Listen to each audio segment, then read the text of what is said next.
Welcome back to Tips for Tackling Your Research Paper. This episode will talk about summarizing, paraphrasing, and quoting. Research writing is like a beautiful marriage between two people who are passionately in love. The bride is you, the writer. You're eager to share your love of a research topic. And the groom, the groom is a bunch of people actually. You're polygamous. You have a lot of husbands. You are romantically involved with a lot of other people who are also interested in your research topic. Your job as the bride is to make sure that all of your husbands get along. Imagine you have to make dinner for your very large polygamous family. Some of your husbands like bacon. Some of your husbands are vegetarian. It's your job to make sure you have a harmonious family dinner, and that means you need to vary your dinner. In research writing, you've got to vary your dinner. There are 3 types of meals you can serve in your research paper. To put research into your writing, you'll find some good research, and then you'll either directly quote the author, paraphrase something the author said, or summarize a bunch of the information the author gave you. This is like varying the dinner for your reader, the eater. So let's talk about each of these 3 things. Quoting. That's the simplest way. Using a direct quotation is the simplest way to put someone else's research into your paper. It's also considered the least academically effective. In your research paper, having more than 1 or 2 direct quotations is not good. The only time you should directly quote someone in your research paper is when you can't say it any better yourself. What I mean by that is that the author of the original statement needs to have knocked the ball out of the park with an awesome sentence. Take a look at this passage from Dr. Rebecca Haynes' book, The Princess Problem, Guiding Our Girls Through the Princess-Obsessed Years, which was published in 2014. I'll read it to you. Absorbing this lesson has lifelong consequences for girls, as Dowling explains in The Frailty Myth, Redefining the Physical Potential of Women and Girls. Some little girls defy marketers' expectations, playing sports or collecting bugs in their princess dresses, but they are the exceptions to the rule. Ultimately, girls are dropping out of sports at 2 times the rate of boys. Studies show that this is in part because girls feel worried about how they will look while exercising, when their focus should be on how well their bodies are working, not whether they look good. Combined with eschewing activities that might mess up their hair and makeup, all of these factors lead girls and women to have less healthy lifestyles than they might otherwise. Look at this sentence. It talks about collecting bugs in a princess dress.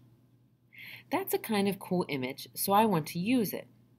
However, the most important thing about using a direct quotation is setting it up appropriately in the text. You can't just drop a text in paper.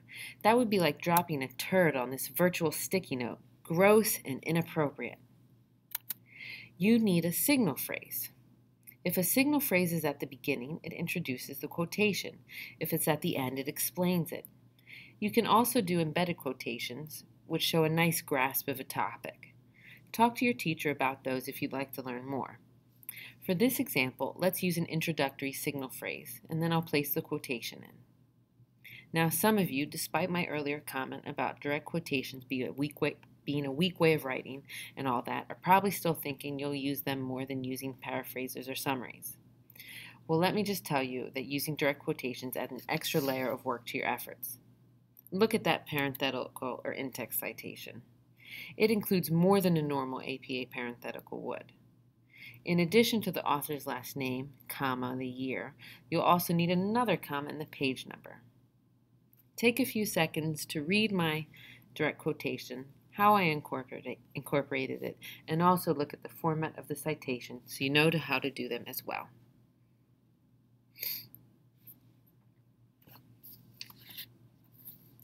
Did you ever hear the expression tit for tat? It's a silly expression that's fun to say. It means giving back for as much as you got. So if you take $1,000 from me, I'm going to steal your new iPhone 10. Tit for tat, kiddo. Tit for tat. Paraphrasing is the research writing version of tit for tat. You read something that's like a sentence long, and you write something in your own words that's like a sentence long. To show an example of paraphrasing, let's look at this example. I want to paraphrase the middle section that says, ultimately girls are dropping out of sports at 2 times the rate of boys. You should definitely not directly quote that. I mean, stopping the flow to put that in there is distracting to the reader. Instead, incorporate the idea or fact right into your writing. For example, by the number of girls in sports, it's easy to see the effect princess culture has. Boys are 50% less likely to quit teams than girls are. Haynes, 2014. The reason is that paraphrasing is so nice and so encouraged is that it keeps everything written in your voice. So many times I read a paper and these quotes are just dropped in and they don't flow, they don't fit, they don't make any sense. If you can incorporate someone else's idea into your paper by paraphrasing, you've done an excellent job. That's what your teachers are looking for. That said, we're not asking you to plagiarize. Even though you're putting this stuff in your own words, you've got to cite. See, like I did here. Remember, if you don't cite all these things, I think you actually didn't do research, which was actually the point of this assignment, so you'll actually get a bad grade. Finally, let's talk about summarizing. It's pretty similar to paraphrasing, except that this time you're taking a whole bunch of information and condensing it into something much smaller. This is an advanced technique. You've really got to understand the source material to do this. Are you up for the challenge? My goal here was to condense the ideas found in this whole paragraph. Ooh, that's fancy. Take a few moments to read the original paragraph and then my summary. I'll pause.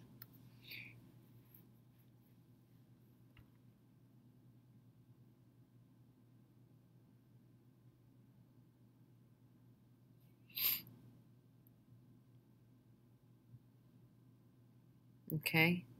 Notice how I took several key items, 1, 2, 3, 4 things to be exact, and made them into one sentence.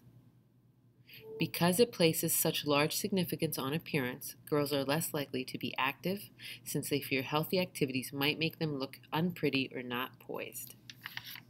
See, that was my own writing, not hers. I'm going to be honest here. When all is said and done, your first APA paper will probably look a bit different than all the papers you've written before in high school. You're not going to have oodles of quotations, and that's a good thing. Take a look at this paragraph. Go ahead, read it. More than half of all girls under age 5 are affected by princess culture. Even as early as age 3, girls start to see themselves as objects of beauty instead of people with brains. This is a sharp contrast with how toddler boys see themselves. Studies have shown that by this age, most boys identify themselves as scientists, adventurers, and explorers. Because girls do not see themselves as creative or scientific, by the time they enter elementary school, most girls will say they aren't good at math. Notice that all of this is written in my own wording. Okay? But notice I've not just made up any of my claims. I'm telling you very important things, and I'm showing you that all the statements I'm making are based in fact. I'm not making anything up here, and I have those citations, 4 in this paragraph to be exact, to prove that my sources told me what I wanted to say. So let's recap. Quotations. Quotations are putting someone else's words in quotation marks. You should use them very infrequently. Remember, only once or twice per your whole paper.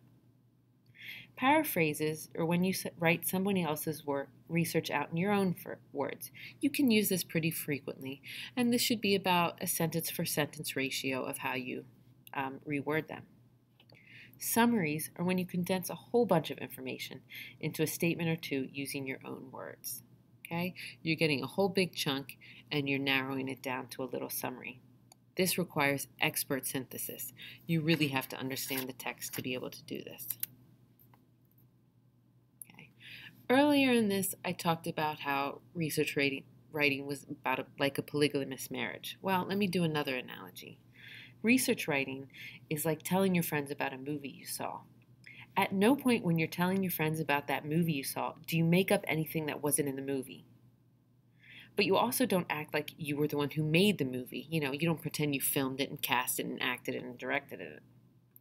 When you write a research paper, you're summing up all the information you found in other sources, just like you would sum up a movie's plot. And then you explain what that means. You're also sure to tell your friends the name of the movie. You tell them who are the actors in it. Okay? You give credit where credit's due. So now's the time to get writing. Good luck.